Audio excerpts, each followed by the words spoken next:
Para Bapak Ibu, saudara-saudara yang berbahagia, pada malam hari ini kita mencoba untuk merenungkan kira-kira kenapa saya memilih agama Buddha. Karena memang sebagian besar di antara kita yang umat Buddha, kalau ditanya penyebab kita menjadi umat Buddha, sering-sering juga masih bingung. Ada yang ditanya, kenapa sih kamu memilih agama Buddha? Jawabnya, orang tua saya Buddhis. Karena orang tua saya Buddhis, saya ngikut. Kenapa kalau orang tuanya Buddhis kok kamu harus ngikut? Karena kalau nggak ngikut, nggak dikasih makan. Loh, apa hubungannya agama Buddha dengan makan? Karena kalau habis pai-pai, habis sembahyang, masakan di meja sembahyang boleh dimakan, buah boleh dimakan. Saya nggak sembahyang, saya nggak makan. Ini adalah tipe tradisional. Banyak sekali umat Buddha menjadi umat gara-gara orang tua. Bahkan sebetulnya ini memang gejala yang umum sekali. Hampir di semua agama, orang mengikuti agama adalah cenderung karena lingkungannya, khususnya adalah karena orang tuanya. Nah, itu adalah klasifikasi yang pertama. Ada lagi orang mengikut agama Buddha bukan karena orang tua. Orang tuanya malah bukan Buddhis, tapi dia ikut agama Buddha. Ketika ditanya, kenapa ikut agama Buddha? Karena pacar. Soalnya di wihara ceweknya cantik-cantik, cowoknya ganteng-ganteng. Apalagi kalau ada fashion show, kelihatan cantiknya, kelihatan gantengnya. Sehingga saya mau jadi umat Buddha, pokoknya saya dapat jodoh. Ini ada juga tipe yang begini. Sehingga nanti kalau sudah ketemu umat Buddha, sudah pacaran, ternyata umat Buddhanya ini ternyata tipe yang menjengkelkan, akhirnya dia mengatakan, sudah batal, nggak jadilah. Nggak jadi pacaran sama kamu, otomatis aku nggak jadi juga jadi umat Buddha. Aku mau pacaran sama yang lain lah. Karena yang lain ini bukan umat Buddha, aku ikutlah. Pokoknya aku agama ikut pasangan hidup. Ini jenis yang kedua ya cukup banyak. Bisa loh di antara kita yang hadir di malam hari ini ada yang kelompok kedua ini. Saya ikut agama Buddha itu kan gara-gara di wihara cantik atau jelek, cantik atau ganteng itu. Kalau jelek-jelek malah nggak ada yang ikut. Nah, ini tipe yang kedua. Sebetulnya tipe yang kedua ini termasuk tipe kebutuhan. Kalau tipe yang pertama tadi adalah tipe kebudayaan, ya, jadi ngikut orang tua, ngikut tetangga, ngikut tradisi, ikut agama Buddhanya, itu adalah tipe kebudayaan. Yang kedua ini adalah tipe kebutuhan. Sehingga bagi anak muda kebutuhannya apa? Punya pacar yang cantik, punya pacar yang ganteng, jadilah umat Buddha. Bagi yang sudah bekerja, ikut agama Buddha supaya hoki datang. Kenapa? Karena di agama Buddha ini ada aneh-anehnya. Ada dewa ini, dewa itu. Ya. Kemudian ada yang pengen nebak bola, Piala dunia, ada loh gara-gara Piala dunia 1 bulan jadi umat Buddha supaya sempat sembayang tanya sama dewa bola, apa yang menang hari ini, skornya berapa supaya saya furnya setengah atau 1,5, atas atau bawah. Bisa. Itu adalah pemilihan agama karena tipe kebutuhan. Ada lagi, kepingin usahanya sukses. Karena Anda tentu mengerti bahwa di dalam agama Buddha ini juga mengenal beberapa toko saya mau laris, pasang wah, kalau nggak Buddhis nggak ketemu Tapi ada juga Buddhis yang modern. Apa itu? Fotonya biku.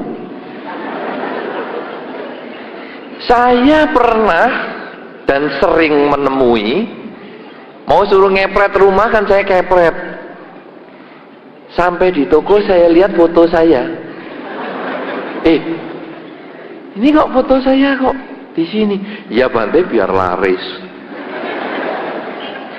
Lah yang tadi di gudang apa itu? Untuk takut-takut tikus Bante. Wah, jadi foto saya serba bisa ya.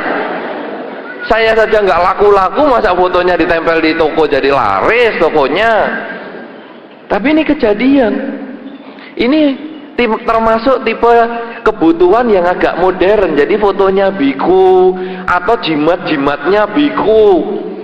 Kalau biku pulang habis nginep, yang pertama disikat sabunnya dulu. Ini sabunnya Bante loh ini.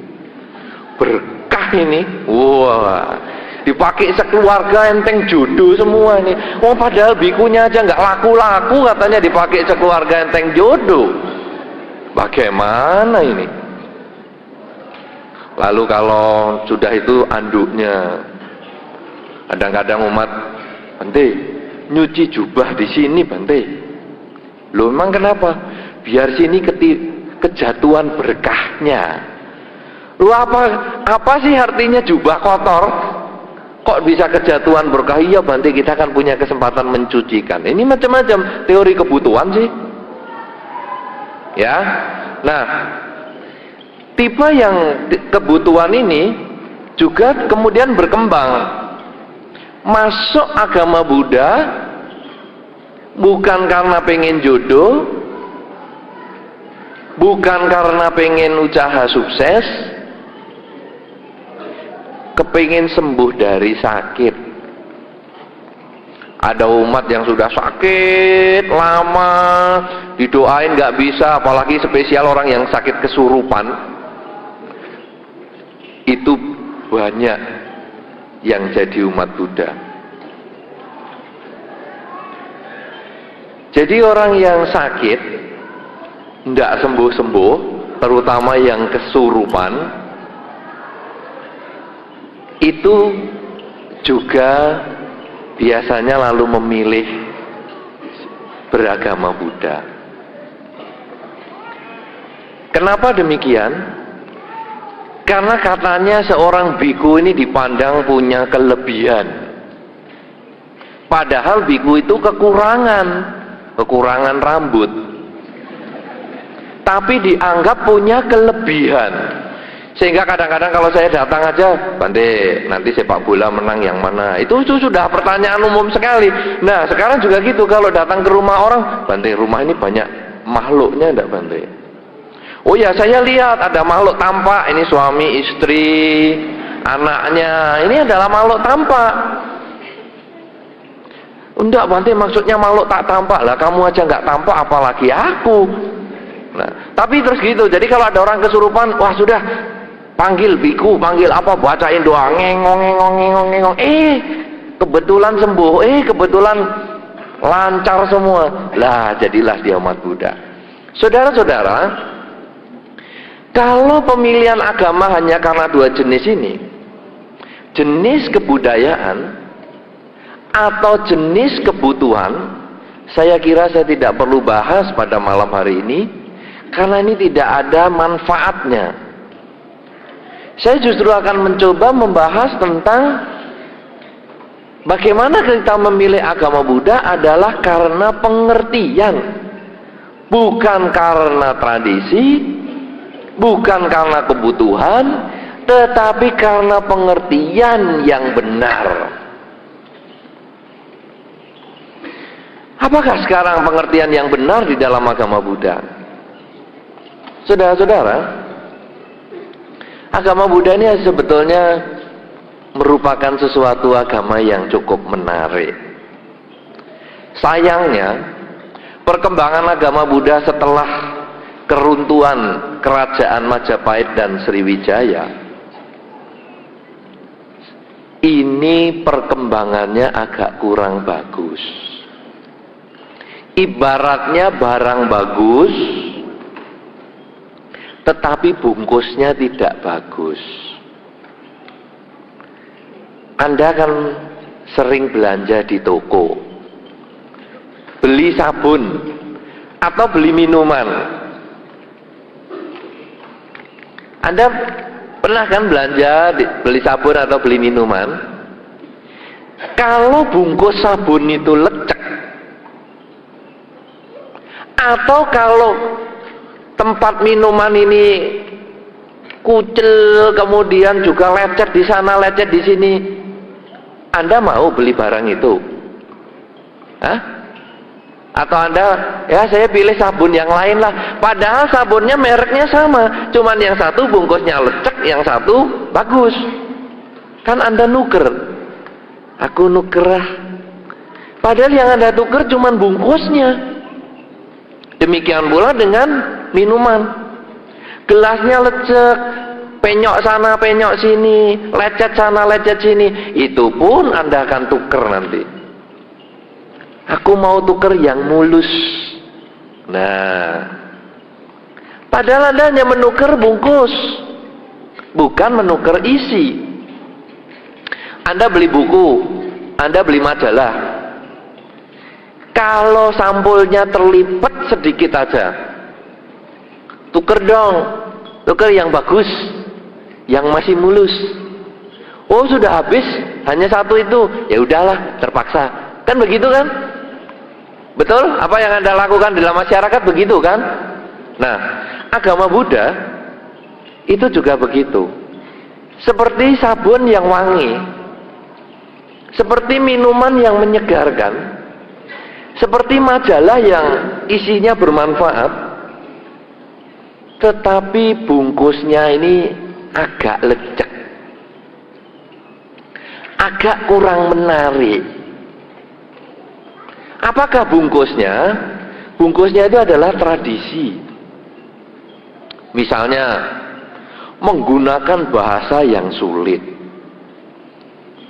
Budang Saranang Gacami, itu banyak orang kepleset loh menyebut itu.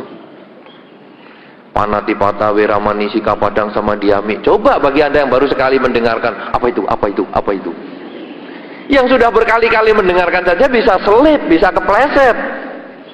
Ini padahal hanya bungkus. Sehingga kadang-kadang, demi bungkus ini sudahlah tinggal. Itu bahasa upacara. Lalu duduk di lantai. Itu juga kadang menjadi problem yang dianggap besar sekali. Wah, agama Buddha itu aku nggak mau ikut. Kenapa? Duduknya di lantai, dengkulku nggak tahan, capek, rematik. Padahal itu bungkus. Anda duduk di kursi ya tidak mengurangi hakikat kebaktian di wihara. Atau harus anjali. Wah, anjali itu kan perintahnya merangkapkan kedua tangan di depan dada. Lah tanganku cuma satu. Lah bagaimana nih? Aku nggak ikut agama Buddha karena apa? Nanti kalau semua orang mengatakan merangkapkan kedua tangan di depan dada, aku cuma satu di depan dada, aku nanti kesalahan, aku nanti karma buruk, aku nanti masuk neraka. Wah, enggak lah, enggak. Anda tertipu dengan bungkus, sehingga isi yang sesungguhnya malah tidak diperhatikan. Nah, oleh karena itu saudara-saudara, bungkus kita banyak, sangat banyak. Ada yang lecek sana, ada yang lecek sini, ada yang lecek sudutnya dituker, lecek sudut bawahnya, dituker lagi tengahnya yang lecek. Sabun juga demikian, bungkus ini sobek, ditukar bungkus yang lain, sobeknya di tempat yang berbeda. Jadi sebetulnya kalau kita membahas tradisinya juga tidak akan selesai. Bahkan kadang di antara umat Buddha sering mempermasalahkan tradisi ini, geger-geger, cekcok-cekcok, tidak bersepakat gara-gara tradisi. Padahal sebetulnya tradisi ini hanya bungkus. Ibaratnya kalau sekarang sudahlah bungkusnya dibuka, sabunnya sama, airnya sama, menyegarkan, majalahnya sama, isinya bermanfaat. Kenapa orang sibuk dengan bungkus? Nah, oleh karena itu saudara-saudara, inilah yang sebetulnya menghambat kemajuan agama Buddha sejak runtuhnya zaman Majapahit sampai hari ini. Sebetulnya adalah karena kita sibuk urusan bungkus. Sehingga kalau kita mau ngomong dengan umat Buddha yang lain, kalau mau memilih agama, kita akan tanya, kamu agamanya apa? Buddha. Buddha yang mana? Lah, ini sudah menanyakan bungkus. Oh, aku Buddha A. Wah, Buddha A itu sesat, Buddha B yang cocok. Wah, Buddha B salah, Buddha C yang paling sesuai. Jadi kita mempertentangkan bungkus yang tidak ada manfaatnya, geger yang akhirnya rugi sendiri. Nah, saudara-saudara, kalau begitu sekarang bukan bungkus yang kita bahas, apa sebetulnya yang ada di dalam Dharma yang membuat kita menjadi tertarik dengan agama Buddha, atau yang membuat seharusnya kita bisa sadar akan kelebihan Dharma, sehingga saya bertekad menjadikan agama Buddha sebagai pedoman hidupku mulai sekarang sampai selama-lamanya. Saudara-saudara, agama Buddha itu sesungguhnya bukan agama upacara atau bukan agama bungkus. Jangan Anda mengatakan, saya umat Buddha karena saya sudah sembayang sekian puluh tahun. Coba lihat itu patung di rumah saya, sampai hitam kena dupa. Coba lihat karpet di rumah saya, sampai lubang-lubang ketetesan api dupa. Berapa puluh tahun saya namaskara sampai karpet saya habis bulunya. Itu bukan jaminan umat Buddha. Oh, saya umat Buddha, coba lihat nih leontin saya, 1, 2, 3, 4, 5, wah keliling 32 leontin dipakai semua. Itu bukan umat Buddha. Saya umat Buddha, saya sudah hafal parita sekian banyak. Buku biru habis, buku kuning habis, buku merah habis, buku ramalan pun habis, tafsir mimpi habis, sehingga Singapura tahu, mana juga tahu. Tidak ada manfaatnya. Tetapi sebetulnya memilih agama Buddha karena pengertian itu adalah karena kita melaksanakan di dalam kehidupan. Nah, saudara-saudara, apa yang sekarang kita harus laksanakan di dalam kehidupan? Apa yang membuat menarik untuk kita sebagai umat Buddha yang penuh pengertian melaksanakan Dharma di dalam kehidupan sehari-hari? Saudara-saudara, agama Buddha itu sebetulnya memberikan pelajaran mulai kita dari awal sampai akhir di dalam kehidupan kita. Satu contoh, di dalam Dharma diajarkan bagaimana kita merancang, melahirkan anak yang baik. Nah, kan dimulai dari situ kan? Kehidupan kan dimulai dari kelahiran. Jadi di dalam Dharma itu sudah dijelaskan. Salah satunya di dalam Mahatangga Sakaya Sutta disebutkan, apakah syarat kehamilan?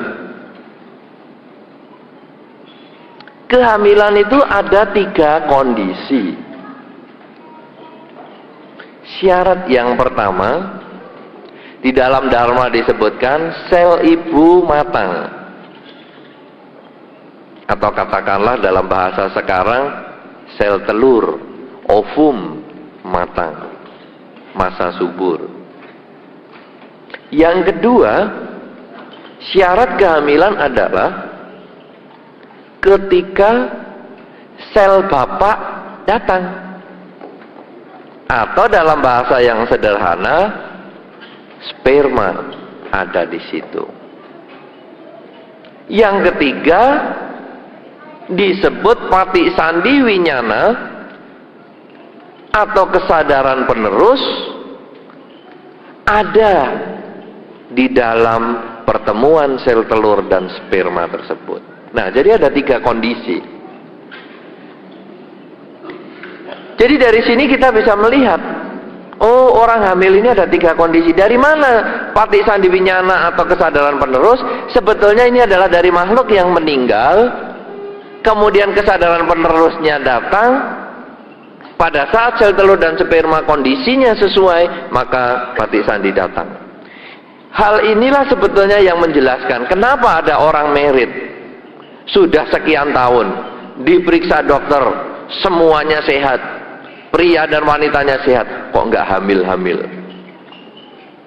Kenapa? Karena kehamilan bukan hanya ditentukan oleh sel telur dan sperma saja yang sehat, tetapi juga kesadaran penerus. Sehingga kita sekarang bisa mulai berpikir, bagaimana supaya mendapatkan kesadaran penerus yang baik. Nah, lalu kita melaksanakan banyak membaca parita, meditasi, sehingga getaran pikiran suami istri itu adalah getaran pikiran yang positif, getaran pikiran yang baik, sehingga akhirnya ketika sel telur dan sperma ini bertemu, kesadaran pikirannya adalah yang baik-baik, maka ketika kehamilan datang, datanglah anak yang baik. Ini sebetulnya adalah merupakan salah satu awal kelahiran. Kemudian ketika ada kehamilan, lalu anak lahir, juga ada peraturan di dalam Dharma yang mengajarkan bagaimana perilaku orang tua terhadap anak. Ini terdapat di dalam Sigalo Wada Sutta. Di dalam sutta itu sangat dijelaskan bahwa orang tua hendaknya mencegah anak berbuat jahat. Jadi ketika anak, kadang-kadang anak kecil kan lihat semut, dipencet. Lihat semut, dipelintir. Lihat nyamuk, ditepok. Lihat cicak, dicepret karet. Orang tua punya kewajiban mengarahkan anak untuk berbuat baik. Kita tanya, kamu kalau dicepret karet sakit enggak? Ya sakit. Lah makhluk lain kalau dicepret karet juga sakit. Tapi kok nggak ngomong? Karena dia bibirnya nggak seperti kamu. Coba kalau kamu bibirnya kayak cicak, ya kamu nggak bisa ngomong. Jadi kita mulai terangkan bahwa menyakiti makhluk lain itu buahnya adalah pada diri kita sendiri. Anak diajarkan untuk takut melakukan kejahatan. Dengan demikian maka anak sejak kecil dididik untuk menjadi baik, dan ini ada sutanya. Karena itu menjadi orang tua gampang. Ya, menjadi orang tua mudah, melahirkan anak mudah, tapi mendidik anak itu sangat sulit. Nah, saudara-saudara, tugas orang tua yang pertama kepada anak adalah mendorong anak untuk tidak melakukan kejahatan. Kemudian yang kedua,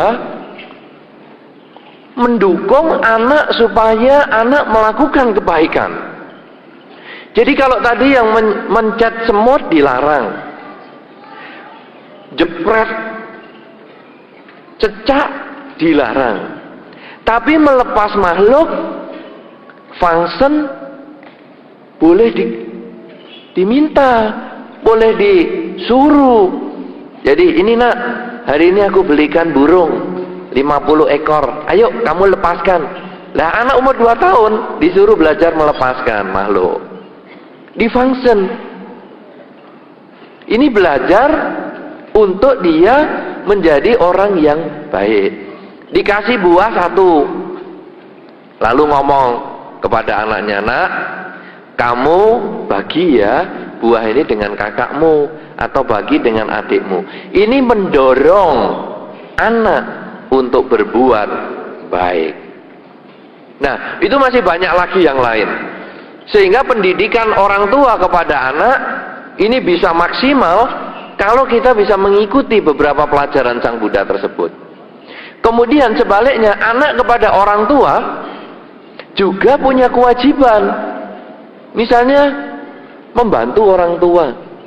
Jadi kalau orang tua buka toko dan sebagainya, cobalah bantu dibuka toko itu. Tolong dia bantu buka toko, jagain buka toko.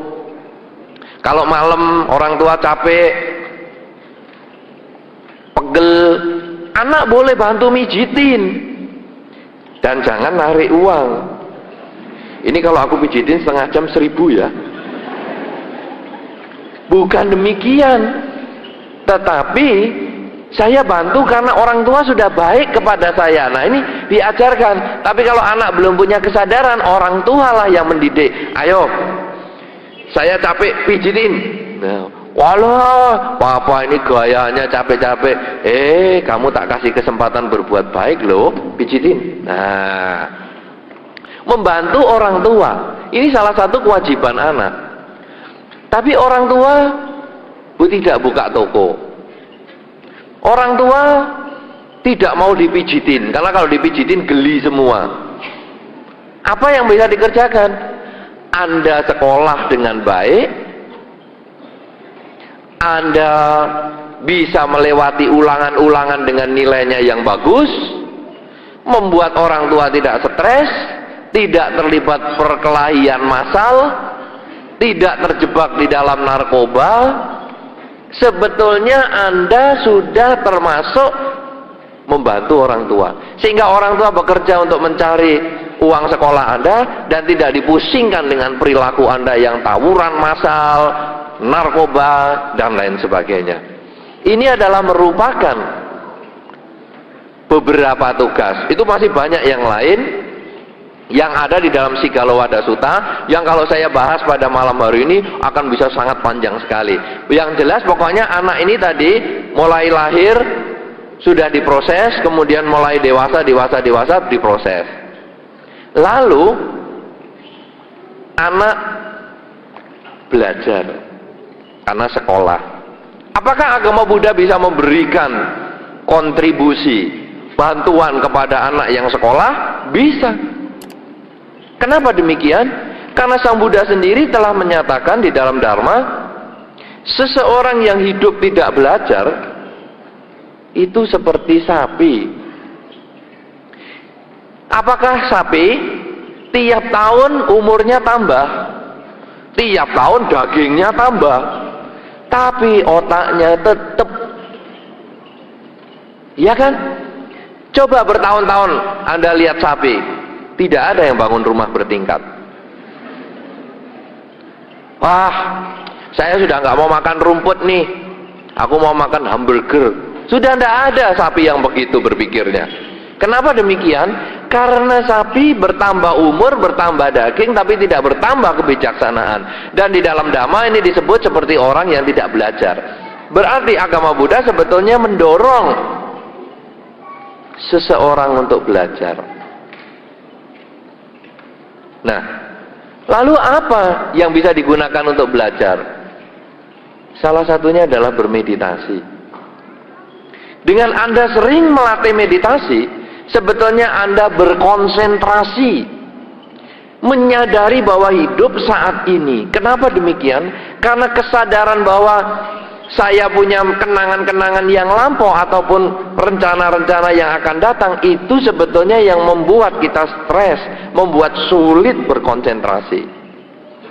Tetapi kalau kita biasa melatih meditasi, pagi bangun tidur 15 menit, malam mau tidur 15 menit, maka sesungguhnya kemampuan pikiran Anda, daya ingat Anda, konsentrasi Anda sebetulnya akan meningkat sekali.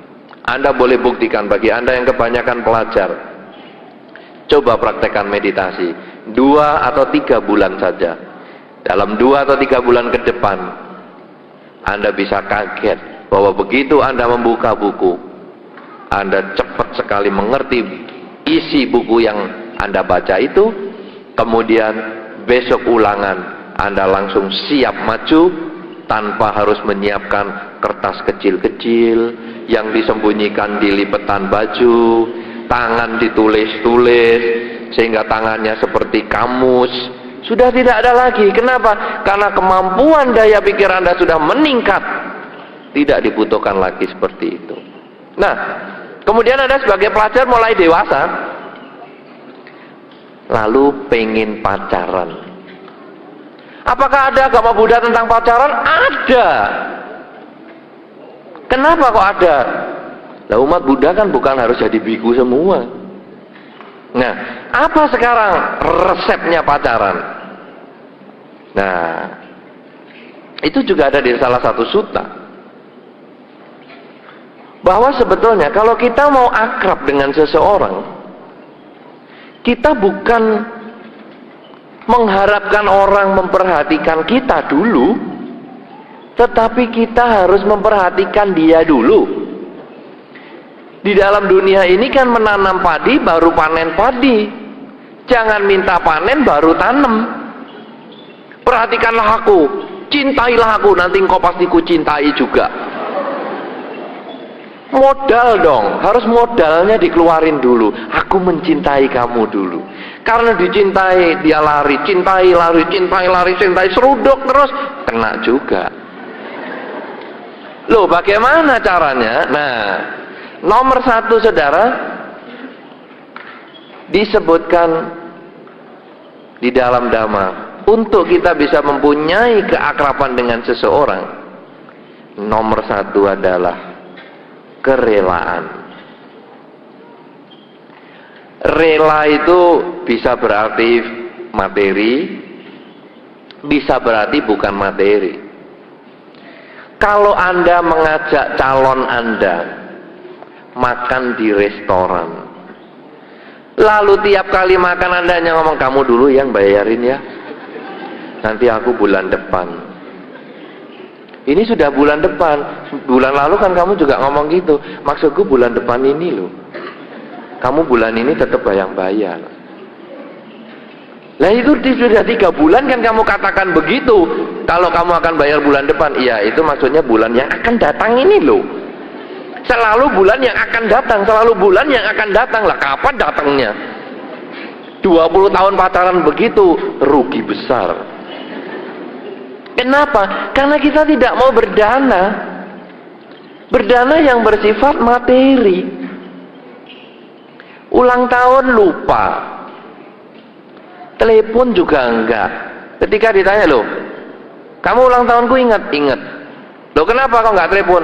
Pulsa mahal. Sudahlah, kalau memang begitu kamu enggak usahlah sama aku. Kartu beli juga mahal. Ya ngeprint sendiri. Wih, tinta printer lebih mahal. Ya, kalau sudah nggak mau berdana begitu, sudah jangan pacaran saja. Itu kalau sudah pacaran begitu nanti harus ada debit dan kreditnya. Tanggal sekian pemasukan ini, tanggal sekian pengeluaran segitu. Terus dicatat terus, nanti kalau nggak jadi pacaran, di total kamu utang sama aku sekian.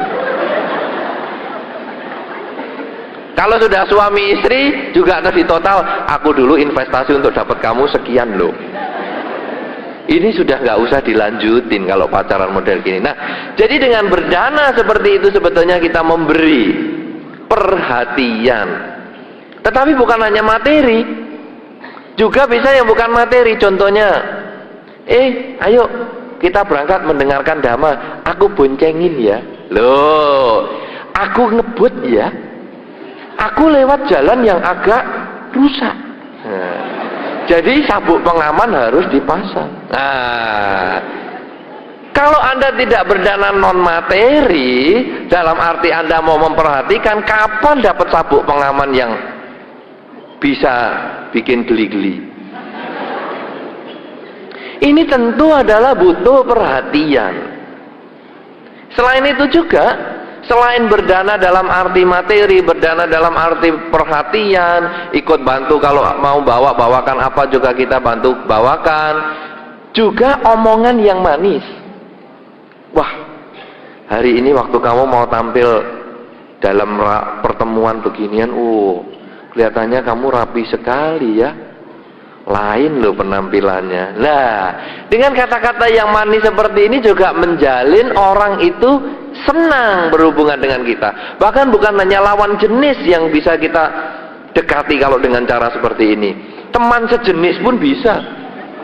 Tetapi ya tentu untuk bisnis dan lain sebagainya. Jadi jangan Anda berpikiran yang negatif, ya. Jadi mungkin ada bisnis dan sebagainya. Kalau Anda rekan bisnis, coba Anda lihat beberapa kantor-kantor, beberapa pertokoan, beberapa usaha, asuransi dan lain sebagainya. Kalau ada ulang tahun kan dikasih kartu ulang tahun. Loh kok inget? Nah, inilah perhatian. Kartunya mungkin nggak mahal, tapi nilai perhatiannya ini loh yang mengikat. Kadang-kadang juga ditelepon, bagaimana kabar? Kok di wihara kamu tidak pernah muncul? Ini sebetulnya adalah bentuk perhatian dan kata-kata yang manis. Nah, itu ada beberapa hal yang bisa digunakan untuk menjalin hubungan dalam masyarakat, baik mencari pasangan hidup maupun rekanan kerja. Nanti makin dewasa sudah punya pacar, lalu mau berumah tangga.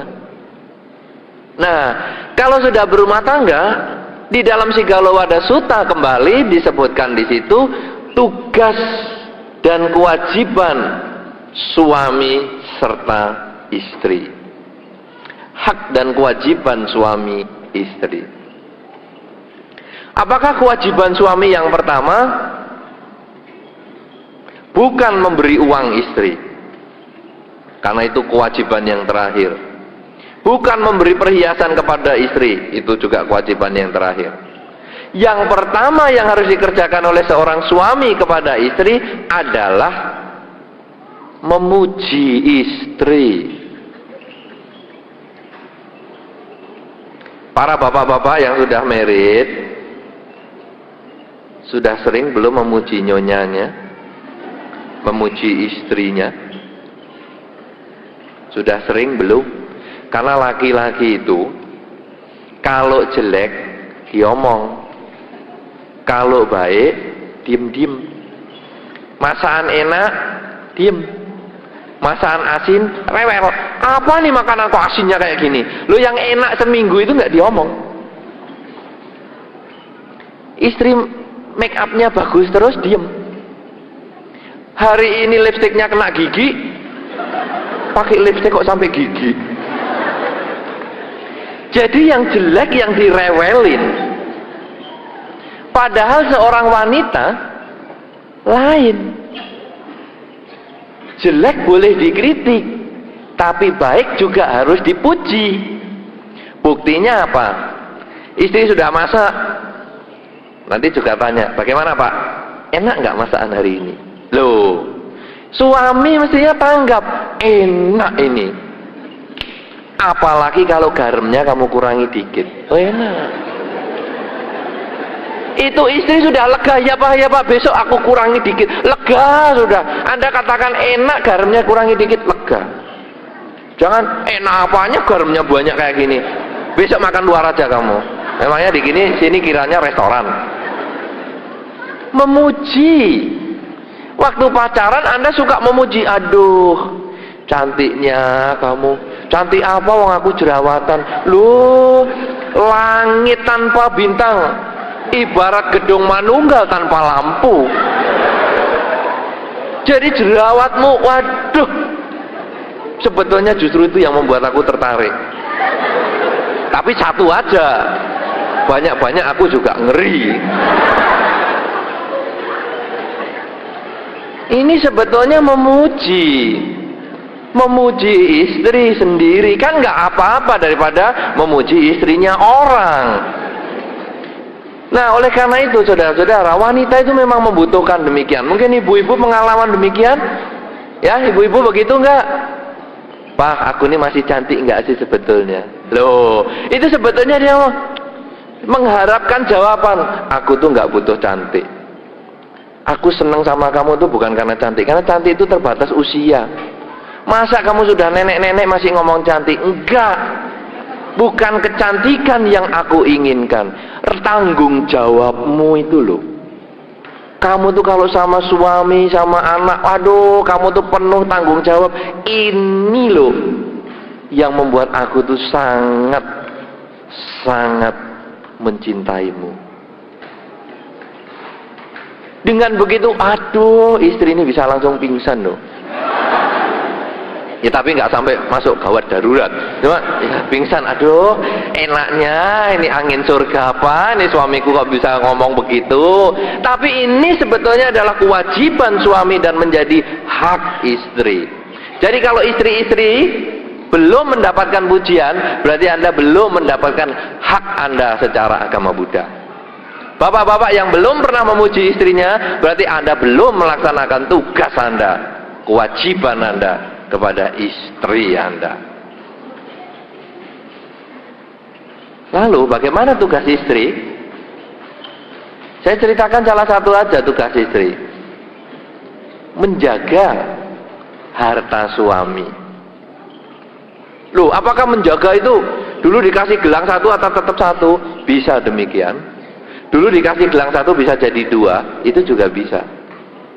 Kenapa demikian? Di dalam era seperti hari ini, kadang-kadang bukan hanya pria saja yang bekerja, tetapi juga wanita ikut bekerja. Nah, di dalam Dharma, menjaga harta pria, menjaga harta suami, bisa berarti Anda menjadi kasir di dalam rumah, tetapi juga Anda bisa mengembangkan harta suami ini dengan sebaik-baiknya. Jadi Anda ikut bekerja, berjuang di toko, di masyarakat, di kantor dan sebagainya, sehingga keuangan rumah tangga ini bisa lancar. Ada yang menarik satu lagi saya kenalkan, tugas istri adalah berbaik hati, mau membantu ipar-ipar suami. Jadi bukan iparnya suami, maksudnya keluarga suami. Saya lalu merenung, kenapa demikian ya? Karena kadang istri itu kalau sama adik ipar atau kakak ipar kan agak galak. Ibu-ibu ngalami nggak? Sama kakak ipar, sama adik ipar agak galak-galak. Kamu gayanya, kalau aku nggak dapat adikmu mana sudi aku lihat kamu. Ternyata di dalam Dharma itu menjadi tugas istri, menjadi hak suami. Istri itu harus baik sama ipar-iparnya, baik ipar pria maupun ipar wanita, mertua dan lain sebagainya. Nah, ini berkembang. Kemudian nanti kalau sudah bekerja, punya pasangan hidup, nah nanti punya anak, lah lanjut lagi seperti yang tadi lagi. Jadi proses agama Buddha, kenapa kita bisa memilih agama Buddha? Karena agama Buddha bisa dipakai sejak manusia lahir atau bahkan belum dilahirkan, masih bakal bayi di dalam kandungan, sampai lahir, pendidikan anak, proses belajar, mencari pasangan hidup, menjadi suami istri, demikian seterusnya. Bahkan nanti kalau akan meninggal pun agama Buddha juga memberikan jalan bahwa seseorang akan meninggal ini pati sandi winyananya akan terlahir di alam yang lain. Karena itu lalu apakah yang harus dilakukan? Meditasi yang tadi dilatih sejak Anda masih belajar, itulah yang dipraktekkan di ranjang pembaringan ajal kita masing-masing.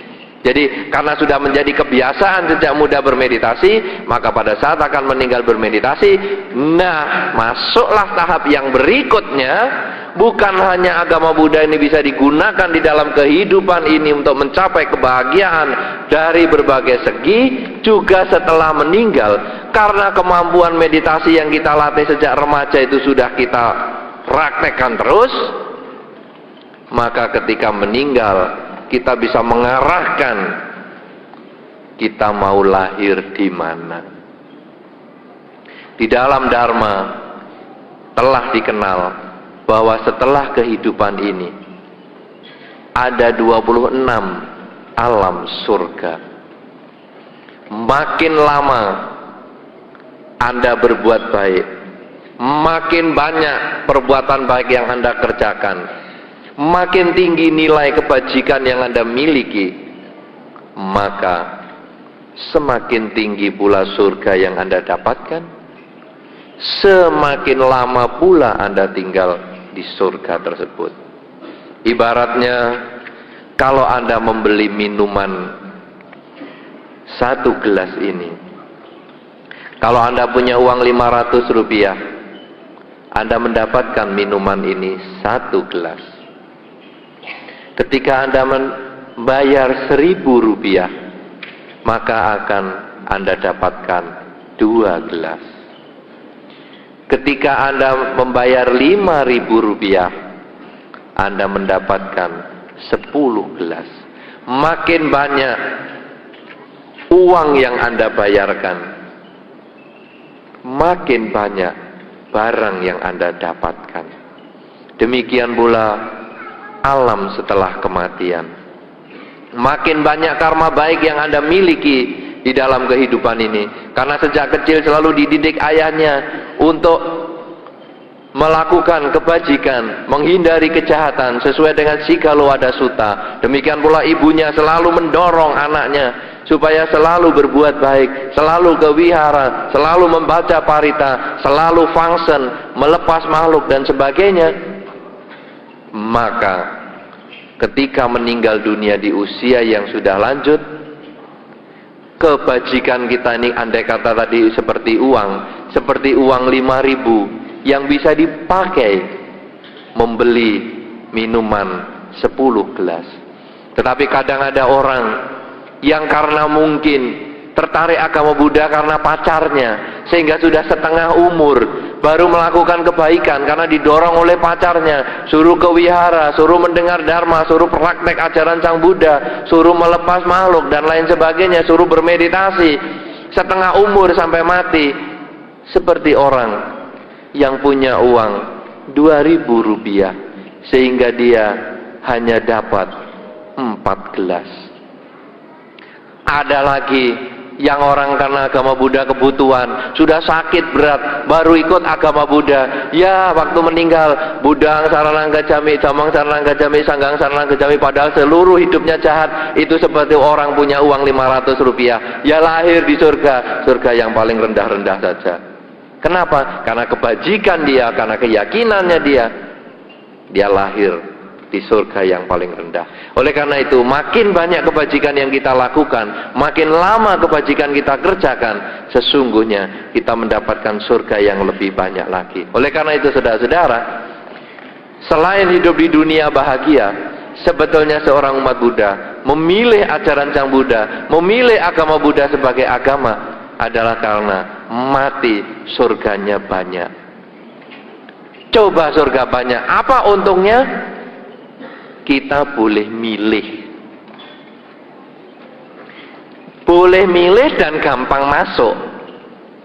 Coba saudara-saudara, satu contoh, kalau saya suruh melempar gelas ini supaya mengenai Pak Frans, sulit, karena Pak Frans cuma satu.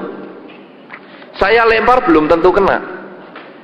Tapi kalau saya melempar, pokoknya kena kepalanya siapa saja, kan banyak orang tuh, katakanlah 26 orang. Saya merem, saya berani kok lempar, mesti kena salah satu.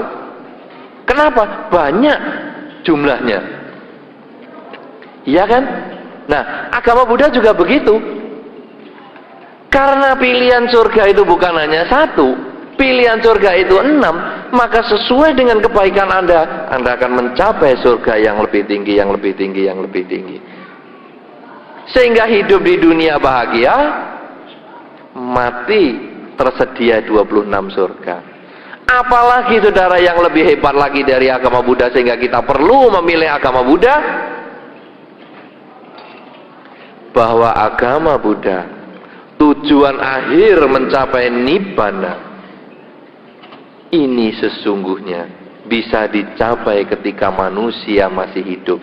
Nibbana sebagai tujuan akhir atau nirwana adalah Tuhan di dalam agama Buddha, konsep ketuhanan yang Maha Esa di dalam agama Buddha.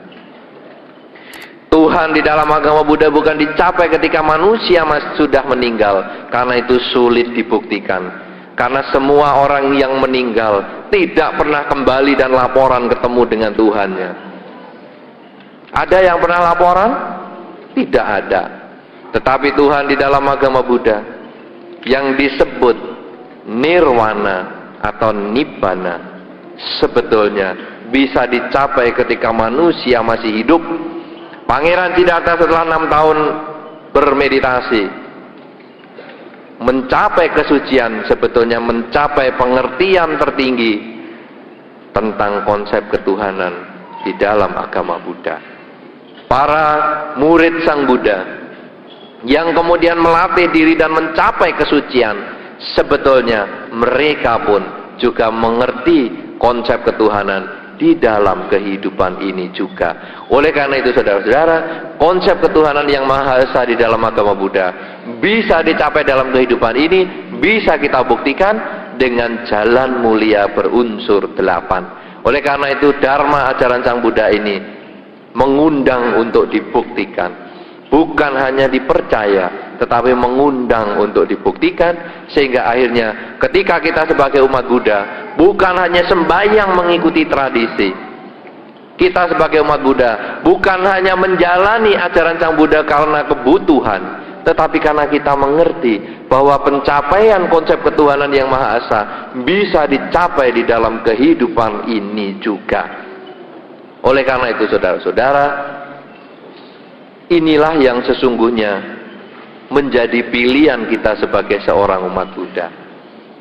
Bahwa umat Buddha, ada yang umat Buddha tradisi, ada umat Buddha kebutuhan, dan yang ketiga adalah umat Buddha karena pengertian. Pada malam hari ini saya mencoba mengenalkan kepada Anda ketiga jenis pengikut ajaran Sang Buddha ini, supaya masing-masing di antara kita bisa merenungkan, saya tipe yang mana. Tipe apapun juga Anda tidak usah kecewa, karena mulai sekarang sampai selama-lamanya nanti Anda mulai bisa melaksanakan ajaran Sang Buddha di dalam kehidupan sehari-hari. Anda sebagai pelajar ingin meningkatkan kualitas Dharma, mau meningkatkan kualitas pengetahuan Anda, mau meningkatkan nilai-nilai pelajaran Anda, Dharma menyediakan. Anda ingin cari pacar, Dharma menyediakan. Anda ingin menjadi suami istri, Dharma menyediakan. Anda ingin menggalang kerjasama dengan teman-teman kerja yang lain, Dharma menyediakan. Anda ingin mati dan terlahir di salah satu dari 26 malam surga, Dharma menyediakan. Anda ingin mencapai kesucian, mencapai kebebasan, mencapai Tuhan yang Maha Esa di dalam kehidupan ini, Dharma memberikan. Apa yang tidak ada di dalam kehidupan ini yang bisa diberikan oleh Dharma? Semuanya ada. Dharma ibaratnya supermarket. Apa saja kebutuhan Anda bisa ambil, Anda bisa dapatkan. Oleh karena itu saudara-saudara, jangan hanya bermasalah dengan bungkus-bungkus sabun, bungkus-bungkus Dharma yang isinya hanya tradisi-tradisi itu, tetapi marilah kita melihat Dharma yang lebih dalam, sehingga akhirnya Dharma ini akan memberikan manfaat di semua segi kehidupan. Sehingga dengan demikian pula kita lalu memilih agama Buddha sebagai agama kita, bukan hanya untuk upacara, tetapi untuk pedoman hidup, langkah hidup kita, mulai sekarang sampai selama-lamanya, sehingga mencapai kebahagiaan di kehidupan ini, bahagia setelah kelahiran ini, terlahir di salah satu dari 26 surga, ataupun bahagia di dalam kehidupan ini yang tertinggi, yaitu nirwana, nibbana, Tuhan Yang Maha Esa dalam kehidupan ini. Inilah yang perlu saya sampaikan. Semoga Anda berbahagia, semoga bermanfaat. Terima kasih. Selamat malam. Sabe Sata Bawantu Sugitata.